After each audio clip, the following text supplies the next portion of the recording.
High বন্ধুরা, চলে আসলাম একটি শর্ট ব্লগ নিয়ে। তো আজকে দেখাবো আমার আব্বু নিজের হাতে কষা করে মুরগির মাংস রান্না করছে। তো আম্মু সব কেটে বেছে রেডি করে দিয়েছে, আব্বু নিজের হাতে মুরগিটা কষিয়ে রান্না করছে। তো অনেক দিন পর আব্বুর হাতের কষা কষা মুরগির মাংস খেলাম। তো আপনাদের সঙ্গে সুন্দর মুহূর্তটা শেয়ার না করলে হয় বলেন? তো তাই একটু শেয়ার করলাম। কালারটা দেখেন, মাশাল্লাহ কত সুন্দর আসছে, তাই না?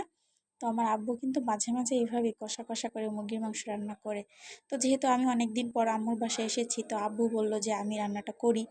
তো আমার আব্বু রান্না করলো, এদিকে কষা মাংস আমাকে একটু উঠিয়ে দিল, খেয়ে দেখো। তো আমি একটু খেয়ে দেখলাম, মাশাআল্লাহ অনেক সুন্দর হয়েছে। তারপর আমার আম্মু জিরা মশলা ভেজে সেটা মুরগির মাংসের উপর ছড়িয়ে দিল, দেন রেডি। খুবই মজা হয়েছিল। তারপর বিকালের দিকে আম্মু একটু নুডলস করলো। তো আমি আর আমার ভাই নুডলসটা খেয়ে নিলাম।